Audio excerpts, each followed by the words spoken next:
Bismillahirrahmanirrahim. Assalamualaikum warahmatullahi wabarakatuh. Alhamdulillah, ini bertemu dalam video kedua dari saya, Febrian Adila. Masih tetap di Rumah Jodoh. Ini merupakan materi sambungan dari yang kemarin sudah saya coba sampaikan di sesi yang pertama. Mungkin untuk yang belum mengikuti bisa melihat dari video sesi saya yang pertama apa saja yang akan saya sampaikan sebagai jelasan sederhana. Di video sebelumnya saya mengajak kita bagaimana caranya untuk memahami apa itu bedanya rezeki dan harta. Dan karena saya memang membahas mengenai manajemen finansial di sini gitu ya, tentang mengelola keuangan, maka yang akan saya sampaikan di sini adalah dari perspektif mencari jodoh. Oke, kemarin kita sudah membahas sedikit tentang mindset seorang muslim seharusnya mengenai rezeki dan harta, ini penting. Lalu di kurang lebih dalam video pertama kemarin saya menuliskan ada 3 hal yang akan kita bahas lah, minimal, mungkin misalnya ada lebih, misalnya ada pertanyaan yang ingin didiskusikan bisa dijawab ke admin apa yang ingin ditanyakan mengenai keuangan apa saja, misalnya ada yang belum saya sampaikan. nanti insya Allah akan saya coba buat video untuk menjawab itu, atau bisa nanti mereka live bareng-bareng. Kalau misalnya masih ada 1 kali live terakhir. Nah, dalam video kedua ini kurang lebih apa sih yang akan saya sampaikan adalah persiapan apa yang harus kita siapkan secara maksimal, terutama buat teman-teman yang sedang dalam persiapan untuk menikah.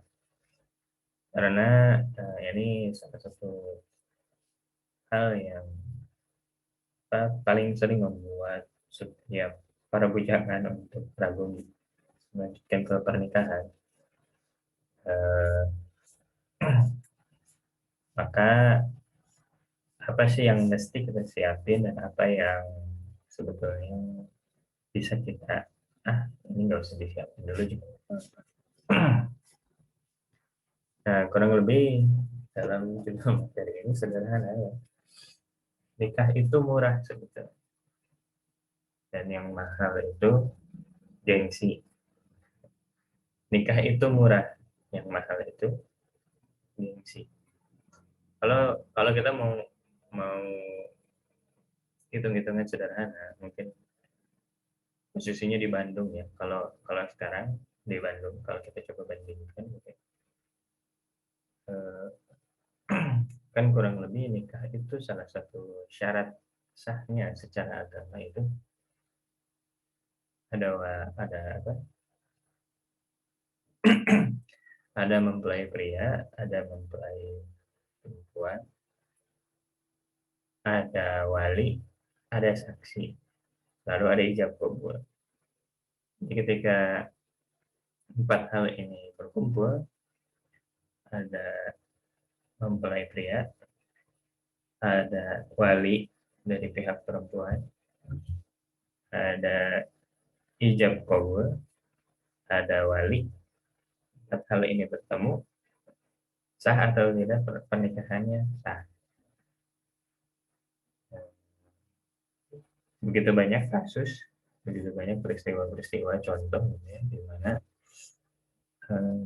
menikah itu sangat sederhana. Datang ke KUA, di KUA setempat gitu. ada walinya, ada calonnya, kedua-duanya datang bilang ke KUA ini mau menikah langsung di sini di kantor. Lalu nanti dari pihak KUA menyediakan saksinya dan langsung menikah. Yang ingin saya sampaikan di sini, nikah itu kalau secara agama mudah, murah. Bahkan dalam hadis pun disebutkan dari hadis Nabi. Jadi ketika itu ada yang menikah, setelah beres menikah, ketika Nabi mendengar itu, sembelih kambing lalu bagikan. Jadi setelah itu, jadi menikah, setelah beres menikah, ambil domba, ambil kambing, sembelih, lalu bagikan. Itulah perayaannya, itulah apa, menjamu tamunya. Jadi contoh dari Rasulullah Shallallahu Alaihi Wasallam sendiri, inilah yang menunjukkan begitu mudahnya proses pernikahan. Tidak ada yang sulit. Dalam Islam itu, kalau ada dua hal, kalau ada permasalahan dan solusinya ada dua cara, ambil cara yang paling mudah. Islam itu diajarkannya seperti itu. Kalau ada dua masalah, cari yang paling mudah untuk menyelesaikan. Kalau ada kemaksiatan misalnya, sebisa mungkin hindari atau cari yang paling sedikit dampak keburukannya. Nah, kembali lagi, jadi nikah itu murah. Yang mahal itu apa? Gengsi. ini yang jadi masalah. Jadi misalnya teman-teman di rumah jodoh berpikir, waduh saya harus punya tabungan berapa nih untuk menikah. Sebetulnya mah nggak gitu juga. Kalau teman-teman di rumah jodoh bisa bisa bisa meyakinkan dua belah pihak orang tua, bisa meyakinkan calon juga, dan ternyata semuanya sepaham untuk menikah dengan sederhana. Sebagai contoh sederhana nih, kemarin apalagi ini musim pandemi udah setahun hampir lebih. Yang menikah itu kalau di Kota Bandung ya, saya sempat nanya ke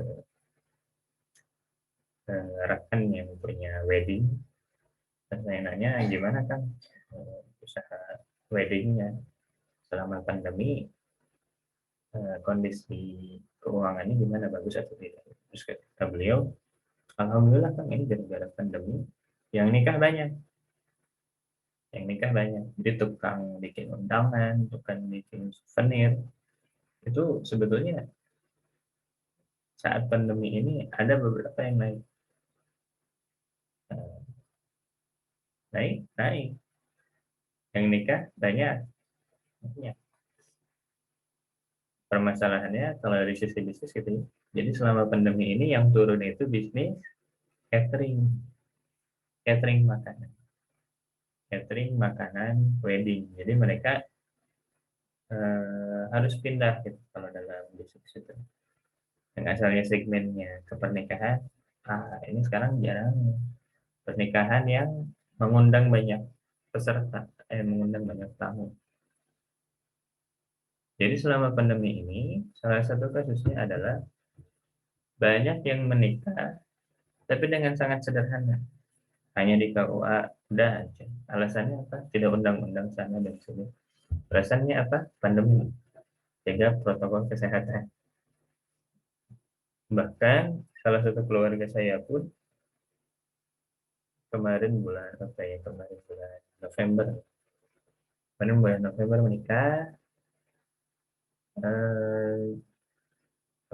Ada acara, tapi setelah kita hitung-hitung, biayanya itu hampir 10 sampai 15 jutaan. Sedangkan biasanya, jadi ini hampir seperempat dari biaya biaya yang sering dilakukan, biaya yang sering keluar dari beberapa wedding gitu. Jadi banyak wedding itu yang udahlah, yang penting ngejar akad, yang penting ngejar sah, tamu pun hanya sedikit, hanya dari pihak keluarga aja, dari keluarga laki-laki, keluarga perempuan dan sebagainya. Nah sebenarnya ini di musim pandemi ini banyak yang mulai berpikir, oh ini turunnya gini juga cukup. Meskipun ada juga yang masih menikah dengan mengundang tamu yang cukup banyak. Nah kembali lagi ke teman-teman, pernikahan itu murah, yang mahal itu gengsi. Nah ini yang akan kita bahas. Gengsi itu mahal. Dan kalau kita mau bahas secara finansial, secara ekonomi, begitu banyak permasalahan ekonomi yang muncul gara-gara gengsi. Saya ulangi lagi sekali. Begitu banyak permasalahan ekonomi yang muncul gara-gara gengsi. Ini jadi apa namanya, menjadi permasalahan utama. Contoh sederhananya seperti apa? Misal ketika kita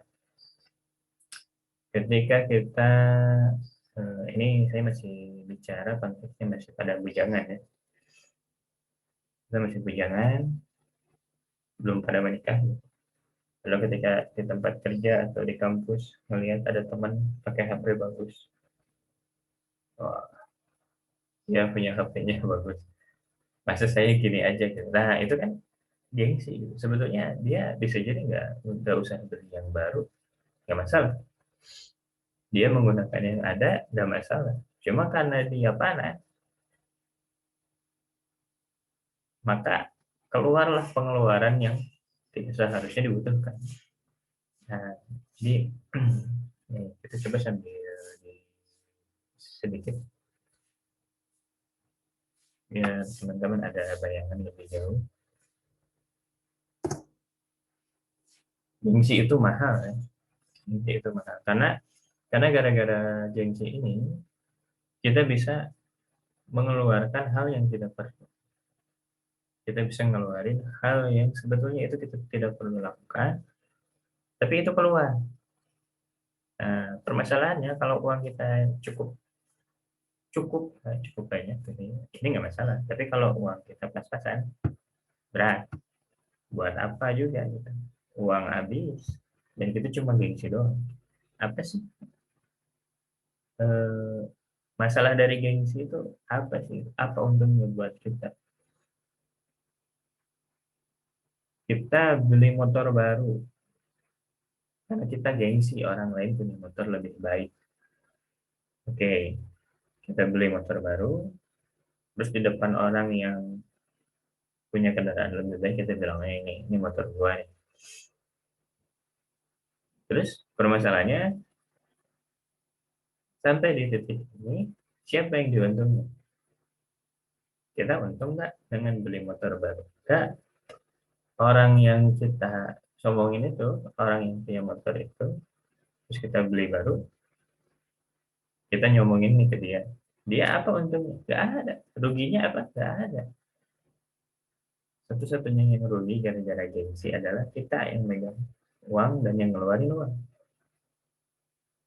Nah, yang sering jadi masalah lagi dalam ekonomi adalah seringkali kita udah gengsi, beli sesuatu yang tidak perlu, gengsi, beli sesuatu yang tidak perlu, dan yang ketiga, yang parahnya, belinya ngutang, enggak cash. Ini masalah juga. Ini jadi permasalahan umum yang paling sering terjadi dimanapun itu. Yang lain beli rumah, wah panas gitu, nyari langsung rumah. Udah ketemu, udah cocok, wah ini bagus nih. Pasti suruh bayar DP, nggak punya DP, minjem uang buat DP. Itu kan nggak, oke lah bisa gitu ya. Tapi itu tidak direncanakan sama sekali. Nah, saya berbicara dari sisi pandang ekonomi. Kalau secara finansial, melakukan sesuatu tanpa perencanaan itu nanti kita merencanakan kebangkrutan, merencanakan kebangkrutan. Kalau dari sisi keimanan, kadang ada suka yang, bayar aja dulu nanti Allah bayarin. Nggak bisa gitu juga kalau kalau kita nggak ada, kalau kita nggak ada perencanaan apapun, kita nggak ada persiapan apapun, padahal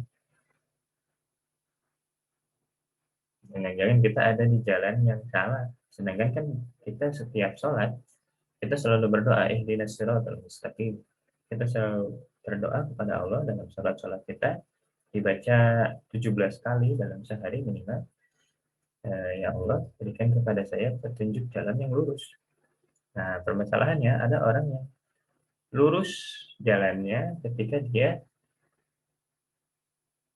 beribadah. Oke. Ada orang yang lurus jalannya ketika dia menuntut ilmu. Oke. Tapi dia tidak lurus ketika dia berhubungan sama hutang. Padahal ketika hutang itu, ini masalahnya banyak. Bahkan salah satu dalam Al-Quran itu disebutkan, orang yang berhubungan sama riba, dia jadi musuh Allah dan Rasulnya. Bayangin, jadi musuh Allah dan Rasulnya. Artinya apa? Allah perangin gitu orang yang berhubungan sama riba. Banyak yang kejadian. Gara-gara gengsi, dia terjebak dalam riba. Sebelum kena riba, penghasilan dia, Masya Allah, banyak. Gitu. Penghasilannya stabil, banyak. Anggaplah lebih dari cukup. Anggap kebutuhan dia cuma 2 juta per bulan. Lalu dia ikutan meminjam, kena hutang, kena riba. Lalu setelah dijumlah-jumlah, banyak bisnisnya yang gagal gitu ya. Orderan banyak, waktu nggak punya, tapi uang nggak ada. Masalah itu. Salah satu alasannya kenapa? Kena riba. Beresin, beresin. Nah, buat teman-teman nih yang belum menikah, salah satu salah satu yang ingin saya minta kepada teman-teman adalah hindari rasa gengsi. Minimal kita sendiri gitu. Kita mungkin ada susah untuk menghilangkan gengsi dari orang tua dan sebagainya. Tapi enggak apa namanya? Tapi dalam pernikahan ini harus harus diperhatikan. Tapi bukan berarti kita nanti harus menuntut, wah, pokoknya gimana caranya pernikahan saya sederhana, nggak ngundang tamu, nggak ngundang apa dan sebagainya. Kalau ternyata kita ada uang ya kenapa enggak? Nah, kita ada dana nih 30 juta untuk menikah. Pakai pakaian aja gitu, karena dananya udah disiapin. Tapi jangan sampai karena kita tidak punya dana nih untuk menikah. Terus kita memaksakan untuk menikah sampai berhutang segala dan sebagainya gitu. Wah, ini sebetulnya sih kalau itu bisa dihindari, hindari. Karena kalau enggak, ini bisa jadi masalah nanti setelah pernikahan. Kalau tidak, itu bisa menjadi masalah setelah pernikahan. Lebih-lebih kalau kita belum punya pemasukan yang kita belum punya pemasukan yang stabil. Udah mah pemasukan kita belum belum jelas gitu ya. Hutang kita ada, nah berat. Gitu. Jangan sampai seperti yang kemarin waktu di video pertama saya bilang gitu. Ada orang dia punya penghasilan 10 juta, tapi untuk kebutuhan hidupnya, untuk bayar cicilannya, untuk dia punya cicilan di sana dan di sini, motornya cicil, mobilnya nyicil, TV-nya nyicil, kulkas nyicil dan sebagainya nyicil, punya penghasilan 10 juta, tapi cicilan di total-total bisa lebih dari 10 juta, 11 juta, 12 juta. Jadi ujung-ujungnya apa? Nombok. Kalau udah nombok, penghasilan sebesar apapun, nggak jadi uang kita. Itu cuma uang terima kasih aja. Dapat 10 juta, kasihnya semuanya. Tuh. lumayan itu pusing, itu bisa keringatan tiap hari, setiap malam nggak bisa tidur dan sebagainya. Makanya dalam Al-Quran, kalau hutang yang seperti tadi itu kurang lebih hutang yang karena riba, maka dalam Al-Quran tidak aneh kalau disebutkan orang-orang yang terjebak dalam riba itu mereka seperti orang-orang yang kemasukan setan. Jadi itulah pusing, pusing, pusing sangat. Dan itu diawali dari apa? Dari gengsi. Ini suka jadi guyonan, suka jadi bercandaan sama banyak orang. Tapi bukan cuma sekedar bercanda. Ini fatal gitu. Apa yang terjadi sama gengsi itu fatal. Oke, untuk dulu. Nah, gengsi ini mahal. Maka gimana caranya kita bisa menghindari permasalahan gengsi? Teman-teman harus harus bisa apa namanya, mengkanter gitu ya, jangan sampai. Mungkin kalau bisa dibilang ini bisa jadi karakter kita. Teman-teman lulusan rumah jodoh harusnya mereka nggak gengsi ya, gitu. Dikit-dikit gengsi, dikit-dikit gengsi. Yang lain serba baru, kita jadul semua. Jangan khawatir, nggak masalah. Ya. Kita hidup bukan buat ngelihat apa namanya penilaian orang lain kok, tenang aja gitu. Oke, kita coba ini dulu ya.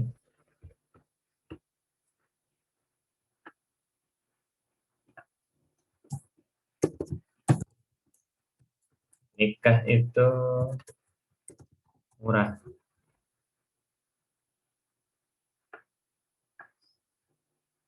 Nikah itu murah, gengsi itu mahal. Nah, ketika kita punya punya persiapan apa punya cara berpikir seperti ini, maka ingat pernikahan mahal. Kalau kita memaksakan pernikahan kamu itu mahal, ada yang salah dalam bab ini. Gitu.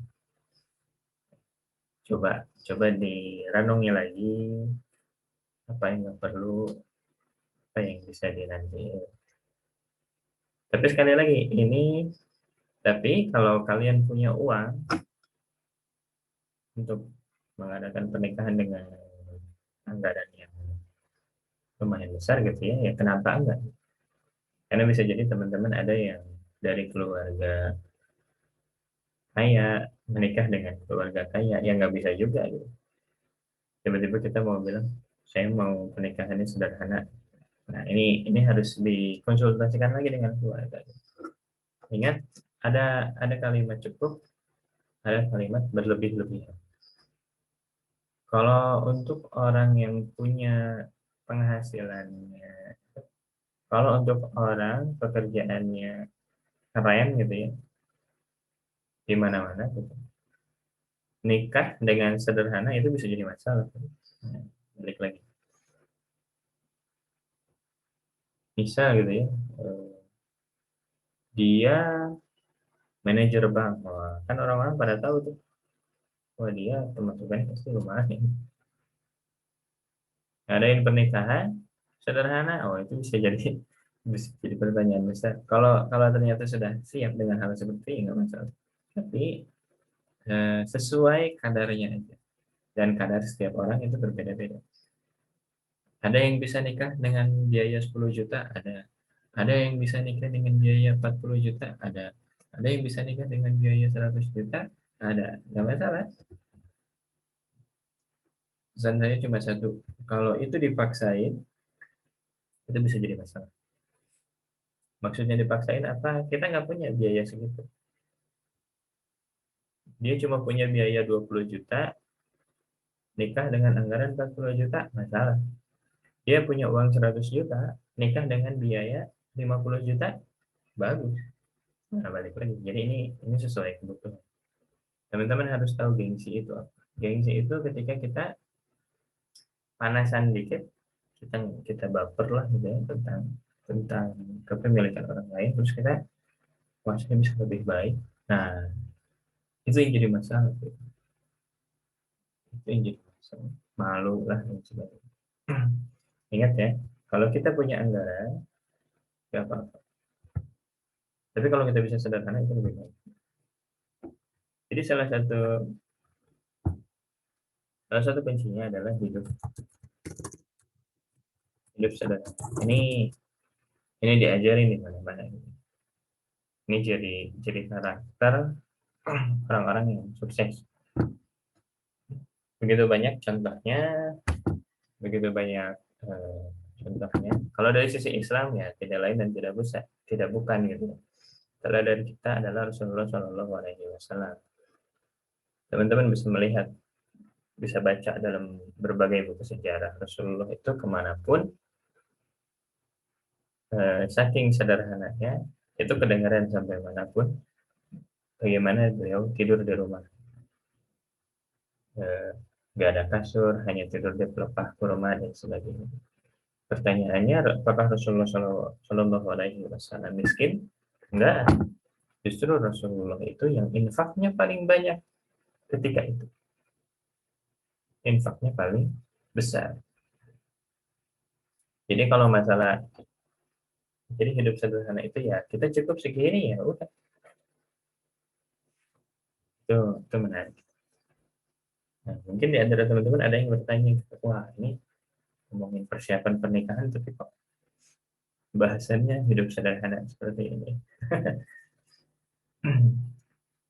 Nah, mungkin kurang lebih ya, saya coba kembalikan lagi. Salah satu permasalahan yang paling sering terjadi dalam kasus perceraian itu ada dua. Yang pertama adalah faktor keimanan. Ini mah udah masalah keimanan aja. Beda keimanan, imannya lemah. Jadi gampang bikin maksiat, misalnya suami istri sering bikin maksiat, bahkan selingkuh pun mereka merasa nggak salah. Saya suka kok sama dia, saya udah punya suami, tapi suami saya udah nggak suka sama saya, udah nggak pernah romantis sama saya. Ada tetangga, ada teman kantor, dia selalu baik sama saya. Ya, saya lebih senang sama dia, ngobrol sama dia nyambung, udah nggak mikirin dosa. Orang yang keimanannya lemah, dia udah nggak mikirin dosa, dia udah lupa dia udah punya suami, dia udah punya istri. Jadi mikirin hal yang seperti itu kan udah masalah buat dia. Nah, ini masalah pertama. Masalah perceraian itu ada dua. Yang pertama adalah masalah keimanan. Keimanan dia lemah, ya hati-hati. Apa ciri keimanan yang goyah dan lemah? Lihat dari sholatnya. Sholat wajib, ya.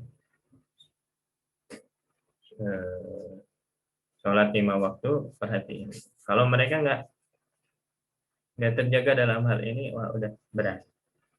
Sama Allah aja dia takut, apalagi sama Allah aja dia nggak takut, apalagi sama pasangannya gitu. Itu bisa dihilangin dengan gampang. Itu masalah pertama. Yang kedua adalah masalah ekonomi. Ekonomi ini wah banyak konfliknya. Kenapa bisa muncul masalah ekonomi? Gengsi. Salah satu masalahnya, gengsi. Gimana cara biar kita nggak gengsi? Hidup sederhana. Begitu banyak eh, rumah tangga yang harmonis, tapi gara-gara gengsi dari salah satu pasangan aja, kalau nggak dari suaminya, dari istrinya. Aduh, kayaknya punya rumah yang lebih bagus, malu atau kita teh rumahnya di sini aja. Nah, hati-hati tuh. Salah dalam penyikapan bisa jadi konflik, panjang. Ingat, keberhasilan itu kurang lebih 80%-nya adalah apa yang ada dalam pikiran kita, mindset, mental, dan sebagainya. 20% itu masalah teknis. Jadi ini yang saya bahas di sini, ini masih mindset. Gimana caranya kita punya cara berpikir yang baik. Gimana caranya kita punya cara berpikir mengelola keuangan itu seperti apa. Karena kalau cara berpikir kita tentang cara mengelola itu sudah benar, maka insya Allah eh, mau punya uang berapapun, karena cara berpikir kita benar, benar ujungnya. Tapi ini masalahnya karena cara berpikir kita salah, Mau kita punya uang banyak, mau punya uang sedikit, ujung-ujungnya itu nggak jadi rezeki kita, bahaya. Ingat yang kemarin saya bilang di video pertama, rezeki dengan harta. Rezeki itu bilang lapang, sempit. Harta itu bilangnya banyak, sedikit. Harta lagi banyak pun, kalau gengsinya tinggi, segala hal bisa dibeli, yang banyak pun nggak terasa habis juga. Jadi ini masalah gengsi. Wah, orang lain bisa begini, saya masa nggak bisa. Orang lain punya ini, masa saya enggak. Nanti gimana omongan orang lain? Wah, itu terlalu terlalu banyak yang dipikirin.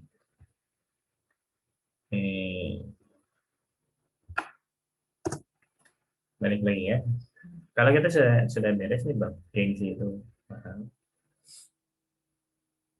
maka ciri apa? Ini kata kata kuncinya adalah hidup sederhana. Nah ini jadi kata kunci pertama. Hidup sederhana.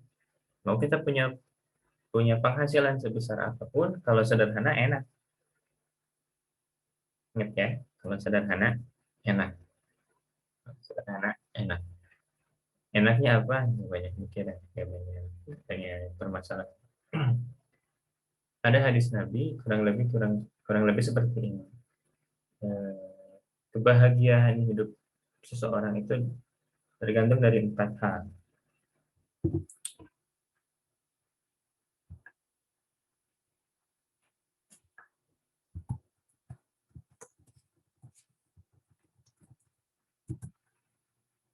Tergantung dari 4 hal. Yang pertama adalah eh,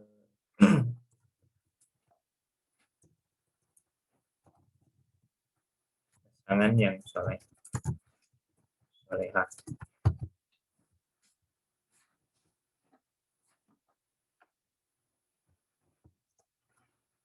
Yang kedua,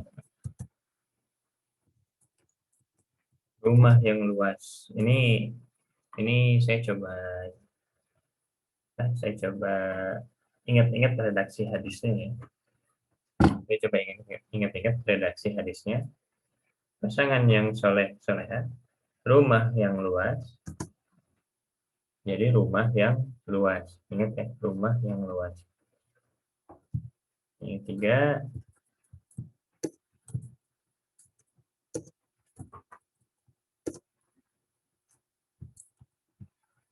tetangga yang baik. Tetangga yang baik. Ini juga kurang lebih redaksinya begini. Nanti kita coba cek lagi ya. Saya coba cari di buku hadisnya. Nanti saya coba share di grup. Saya titipin ke admin untuk bisa apa namanya, ini hadisnya di mana dan di mana. Tetangga yang baik. Dan yang terakhir,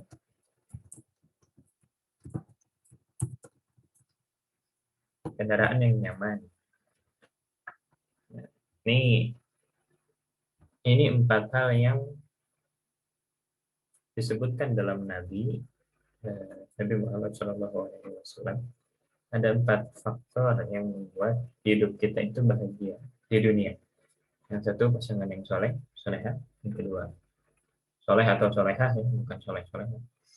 Pasangan yang soleh atau soleha, punya suami yang baik, punya istri yang baik. Kita berharap punya itu. Gimana caranya punya itu?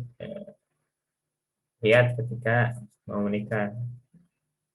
Ini kan disebutkan juga ya, ada 4 hal saat mau memilih pasangan.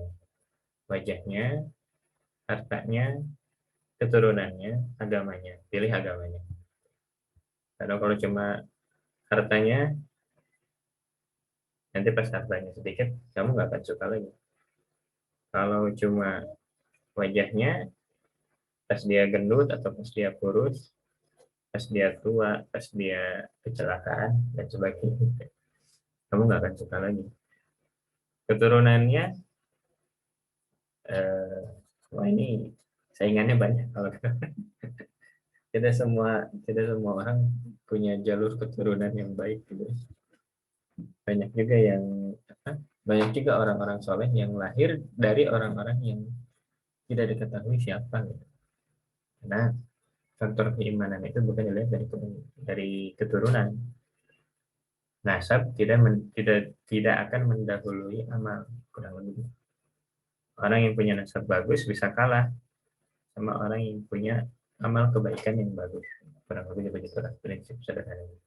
Jadi pilih agamanya. Nah, ini poin pertama, pilih pasangan berdasarkan dari agamanya. Jadi nyarinya di tempat-tempat yang baik, bukan di tempat yang kurang baik. Yang kedua, rumah yang luas. Nah, ini menarik. Tetangga yang baik, kendaraan yang nyaman. Nah, dari sini bisa kelihatan. Eh, dari 4 yang disebutkan ini, 2 itu berhubungan sama manusia, dan yang 2 lagi, poin 1 dan 3 berhubungan sama manusia. Yang poin 2 dan 4 ini berhubungan sama harta. Punya rumah yang luas, kendaraan yang nyaman. Rumah yang luas, kendaraan yang nyaman. Jadi, Masya Allah, ini kalau dijabarkan ini bisa jadi materi tersendiri. Cuma bayangin ya, rumah luas, eh, tempat tinggal dipadankannya dengan luas, dengan apa namanya, tidak sempit gitu. Nah, ini kalau dibahas lebih lebih panjang lagi. Cuma kurang lebih ini teman-teman bisa melihat di sini. Rumah yang luas, kendaraan yang nyaman, ini jadi salah satu yang disebutkan oleh Rasulullah Shallallahu Alaihi Wasallam. Jadi hidup sederhana pun 4 hal ini harus ada. Kita hidup sederhana tapi 4 hal ini nggak ada ya, cuma berarti kita kategorinya bukan hidup sederhana, tapi kita memang hidup kekurangan gitu. Karena tidak bisa pergi dari situ. Permasalahannya ada orang-orang yang dia punya harta banyak. 4 hal ini dia tidak bisa penuhi. Rumahnya luas, tapi pasangannya tidak. Pusing gitu. Pasangan soleh, rumahnya enaknya, tetangganya nggak baik. Nah, lumayan tuh. Datang ke rumah tuh malah konflik. Nomor 4, punya kendaraan bagus tapi nggak nyaman. Setiap dipakai pusing, aduh cicilannya ini kapan beres dan sebagainya. Ini masalah gitu.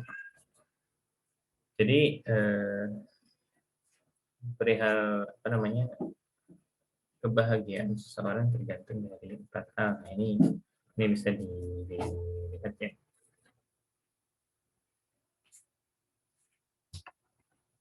Oke, kita coba apa, slide yang baru. Sederhana, tadi saya sudah sebutin kerangkanya kurang lebih tadi gitu. Kerangkanya kurang lebih yang seperti tadi. Nah, permasalahan utamanya adalah eh, sekarang kita bahas teknis. Kalau secara mindset kurang lebih 80% adalah kita tidak boleh atau hindarilah sifat gengsi gitu. Hindari sifat gengsi. Ini yang sering kali jadi masalah dalam ekonomi rumah tangga. Karena permasalahan teknis. Teknis sederhananya seperti apa? Kurang lebih kita akan coba lihat seperti ini.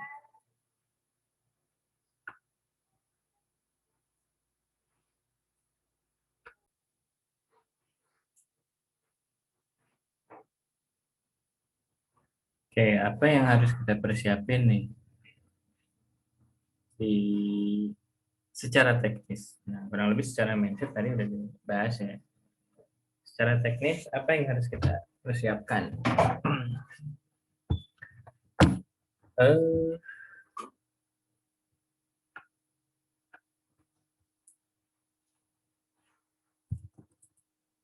Dana yang harus disiapkan apa?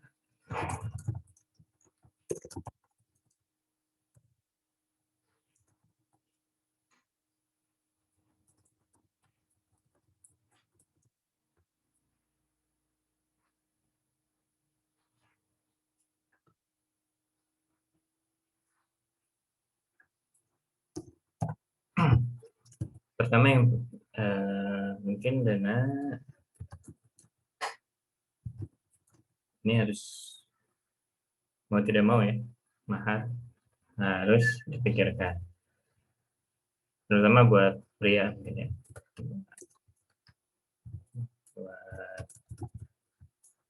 Buat pria pikirin ini, satu dana mahar ini, yang kedua tabungan nikah. Tabungan nikah baik laki-laki ataupun perempuan siapin. Ini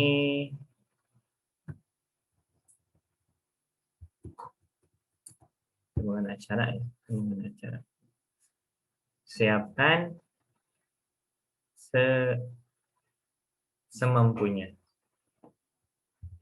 Meskipun ya, kalau dalam berbagai kasus pernikahan itu terjadi, dalam berbagai kasus pernikahan itu terjadi bukan dari jumlah anggaran yang dimiliki. Nah, ada yang lagi nggak ada uang, ketika itu waktunya dia menikah dan sebagainya gitu. Jadi begitu banyak faktor. Aduh, saya nih tabungannya masih kurang. Ternyata dia bisa nikah. Jadi kembali lagi ke niat. Kadang ketika orang sudah memiliki niat, udah masuk terus ke dalam doa gitu, ya Allah, saya ingin nikah terus pertemukan saya dengan apa namanya, pasangan yang jujur, pasangan yang baik gitu. Terus saja berdoa. Ketemu anak kecil, ingat nikah. Ketemu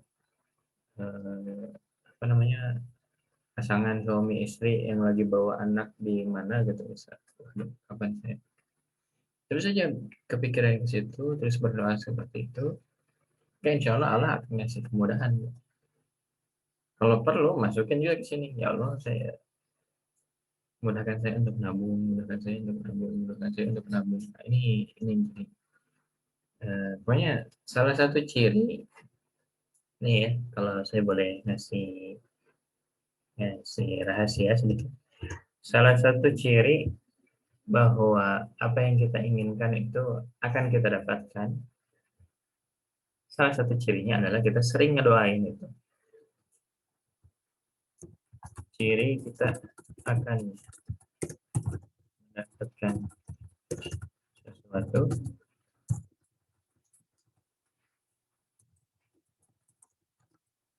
Jadi kita akan mendapatkan sesuatu adalah kita sering mendoakan. Perihal dapatnya sesuai yang kita inginkan, bisa jadi enggak. Tapi yang pasti kita lagi butuh itu, Allah kasih itu. Kalau kita sering ngedoain, masuk juga. Ini bab kedua. Poin kedua, tabungan acara nikah. Ini harus disiapin. Berapa jumlahnya? Balik lagi ke apa ya? Ke standar masing-masing. Dan ingat jangan gengsian. Kalau gengsian, angkanya bisa sangat besar. Secukupnya aja. Saya mah cukup lah 100 juta ya udah gak apa-apa. kalau kalau itu cukup ya nggak masalah, dan kalau kita mampu ya nggak masalah. Tapi kalau nggak mampu itu yang masalah. Ingat prinsipnya dalam hal tabungan ini, dalam hal finansial ini, ada begitu banyak praktisi perencana keuangan, begitu banyak praktisi perencana keuangan yang teman-teman bisa lihat, jadikan referensi. Kalau dari saya, salah satu prinsip saya, kalau teman-teman mau ngambil referensi dari saya, prinsip dari saya adalah sebisa mungkin cash apapun. Kalau bisa cash, cash. Jangan nyicil, jangan hutang-hutangan. Kalau bisa, jangan hutang-hutangan. Kalau kita bisa beli sesuatu dengan tunai, nabung tunai. Mau motor, nabung, bisa tunai, tunai. Jangan nyicil kalau kata saya. Kalau kalau teman-teman cari referensi ke saya. Tapi ini kan bisa diambil, bisa tidak. Begitu banyak perencana keuangan di Indonesia atau bahkan di luar negeri, teman-teman bisa cek di IG, di YouTube mereka. cek keyword mereka. Cuma kalau saya mengusulkan hindari berhutang. Daripada berhutang, mending nambah penghasilan. Nih, itu daripada maksa beli nyicil,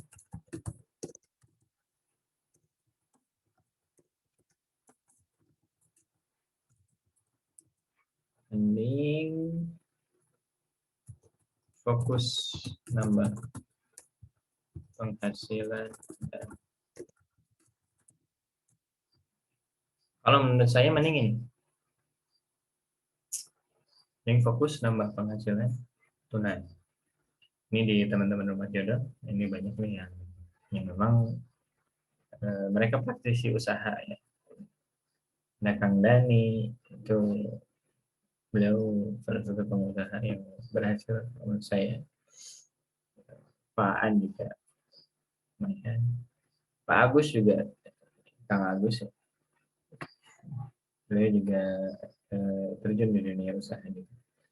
Jadi ingat kalau sebisa mungkin poinnya adalah gimana caranya kita punya penghasilan tambahan untuk bisa beli tunai. Oke, tabungan nikah ini anggarin tetap harus ada. Jumlahnya berapa anggaran nikah itu kembali lagi ke keluarga. Dan memang macam-macam. Ada yang bisa menikah dengan anggaran yang tadi saya bilang ya. Ada yang bisa nikah anggaran 100 juta, ada yang nikah anggaran 50 juta, 40 juta, 20 juta, bahkan cuma 2 juta rupiah. Ada gitu 2 juta rupiah? Ada. Dia cuma bayar KUA, terus bikin makanan bagi-bagi ke anak yatim, selesai. Ke yang lainnya ngasih tahu, bikin status di Facebook, hari ini saya menikah. Ada yang kayak gitu. Cuma kan itu bisa bisa jadi masalah, bisa jadi enggak. Cuma nikahnya dapat.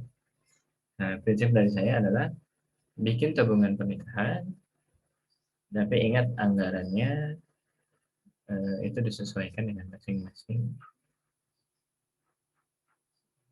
Tapi gengsinya dihilangkan dulu. Kalau di antara, nah, masalah tabungan acara pernikahan ini, biasanya ini sangat-sangat dipengaruhi oleh calon pasangan dan kedua belah pihak anggota keluarga. Jadi yang pada mau nikahnya mah ingin sederhana ini, ingin segera sah.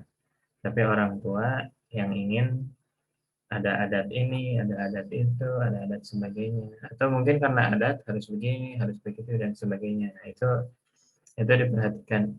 Jangan sampai ada konflik di awal. Eh, Kalau ternyata anggarannya masih besar gitu ya, kita belum ada, ya udah nabung dulu aja, tenang aja, nggak usah diburu-buru. Kalau bisa dipercepat, alhamdulillah. Tapi intinya jangan sampai maksain. Oke. Yang kedua ini tabungan buat acara pernikahan. Oke, tabungan untuk acara pernikahan. Yang ketiga adalah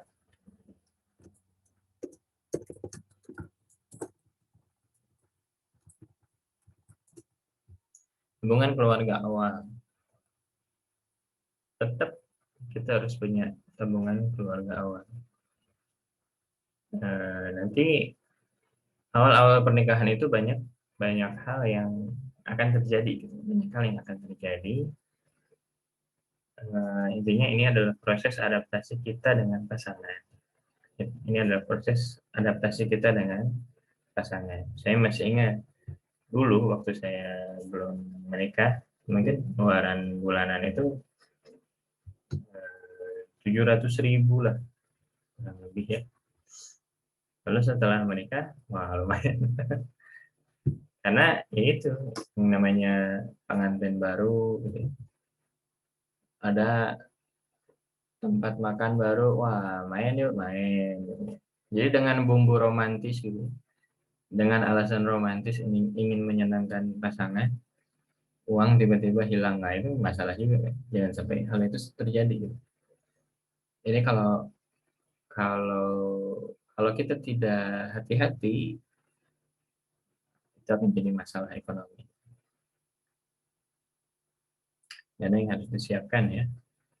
Dana mahar, tabungan acara nikah, tabungan keluarga awal. Ini terkait dana yang harus disiapkan oleh teman-teman. Oke, sampai sini mungkin wah tidak ada yang asing nih. Slide barunya, bagaimana cara mendapatkan dana tadi? Kurang lebih gini ya. Saya bahas sederhana. Mungkin ini materi yang lain juga sempat mengangkat ini. Ada dua hal jenis pengeluaran. Dan ini yang jadi faktor seorang itu bisa mengelola uangnya atau enggak. Mereka fokus ada dua hal dalam keuangan itu, pengeluaran itu. Yang satu aset,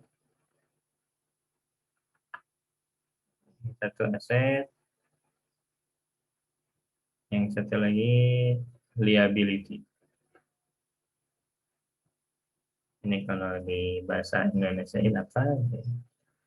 Nah, kurang lebih inilah dua hal yang membedakan seseorang bisa ngatur keuangannya. Yang satu lagi dia jadi orang biasa pada umumnya.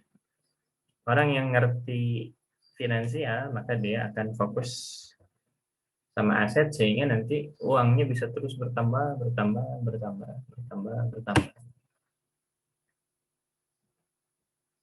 Dan seseorang manajemen keuangan yang baik, dia nggak mungkin bisa ngelola uang kalau dia nggak bisa nyari pemasukannya. Jadi cara nyari duit itu ada dua hal. Yang satu gimana cara nyarinya, yang kedua gimana cara ngelolanya. Yang jaga ngelola. Uang udah dicari, tapi pas sudah dapat, si uang itu hilang gitu aja. Nah, ini masalah. Bisa jadi dia ya itu tadi dia cuma fokus sama. Nah, apa ini aset sama liability ini? Aset itu adalah segala sesuatu yang kalau kita punya ini, maka dia bisa ngasilin uang lagi buat kita. Seperti apa? Seperti bisnis, nambah apa. Nah ini, sinilah aset, peran aset. Kalau satu lagi, liability itu, ini pengeluaran yang nanti ujung-ujungnya nggak akan bikin kita nambah penghasilan baru. Kita beli motor, tapi motor itu nggak dipakai apa-apa, ya udah. Ini cuma jadi pengeluaran aja. Harus bayar bensin, harus bayar apa, dan sebagainya. Kita beli motor,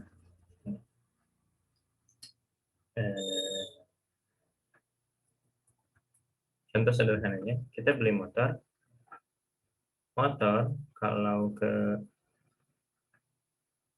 kalau ke sini artinya adalah motor itu cuma jadi pengeluaran biasa. Tapi kalau kita beli motor, terus motor itu kita sewain, misalnya ada anggota keluarga kita yang butuh kerjaan, kita ada motor nih, yang beli ataupun nganggur, terus motor itu kita pinjemin sama saudara kita. Nih kamu ikutan ojek online misalnya. Nanti hasilnya bagi hasil. Ini gitu. Kalau kemarin waktu di Bandung itu lagi banyak itu mobil. Kali saya ngobrol sama driver ojek mobil, mereka selalu bilang gitu. Saya suka nanya, Pak ini bisa habis berapa? Dari satu mobil bisa dapat 300.000 kali. Dulu ya waktu masih awal-awal ojek online. 300.000 satu mobil, maksudnya Bapak punya berapa mobil? Saya ada 2. Jadi dia berpikirnya udah mulai aset gitu. Gimana caranya beli barang yang itu bisa menghasilkan uang. Nah, sederhananya sih itu dulu. Mungkin nanti kita akan bahas di video selanjutnya. Cuma kurang lebih gimana caranya kita bisa dapat, kalau saya coba review sedikit. Untuk yang belum menikah, apa aja yang harus disiapkan ini? Kurang lebih 3 ini. Dana mahar, dana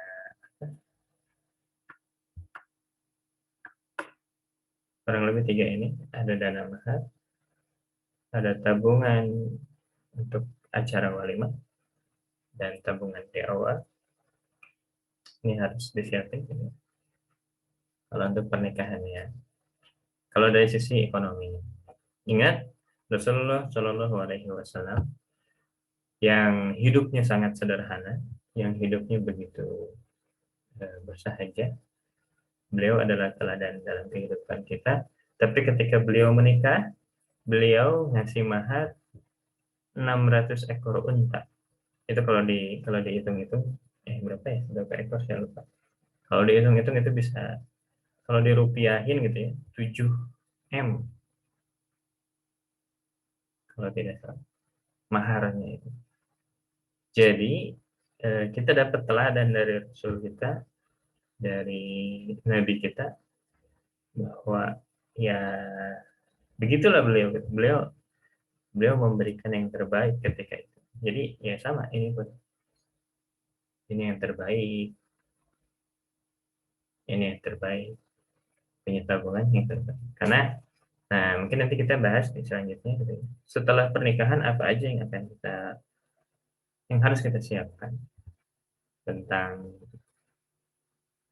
rumah gimana faktornya, tentang kendaraan, tentang rencana punya anak gimana nanti, apa aja yang harus disiapkan, terus rencana misalnya apa ya, eh, punya usaha dan sebagainya. Nah itu yang akan kita bahas di video selanjutnya mungkin, insya Allah. Itu paling yang bisa saya sampaikan. Ini poinnya. Nah ini salah satu clue-nya gitu. Teman-teman harus berpikir gimana caranya kita punya aset nih. Kita punya aset, punya aset, punya aset, punya aset. Nanti kalau aset kita banyak, meskipun sedikit demi sedikit, kalau dari masing-masing aset cuma ngasilin 100.000 per hari, 100.000, 100.000 kan lumayan. Kita punya 10 aset yang seperti ini, lumayan menarik. Ya, itu yang cukup di video sekarang. Semoga Allah memberikan kemudahan untuk kita dalam menuntut ilmu, insya Allah. Yang benar datang dari saya, yang benar datang dari Allah, dan yang salah berasal dari saya pribadi. Kita bertemu lagi dalam video yang lain. Untuk teman-teman yang punya hal yang ingin didiskusikan, silakan dijabri ke admin di grupnya masing-masing. Insya Allah, semoga kita bertemu lagi di waktu yang akan datang. Semoga dimudahkan dalam proses mencari jodohnya, dimudahkan mendapatkan pasangan yang diinginkan, pasangan yang soleh, pasangan yang soleha. Allah mudahkan urusannya. Semoga kehidupan kita diberikan keberkahan dari Allah Subhanahu wa taala. Terima kasih. Assalamualaikum warahmatullahi wabarakatuh.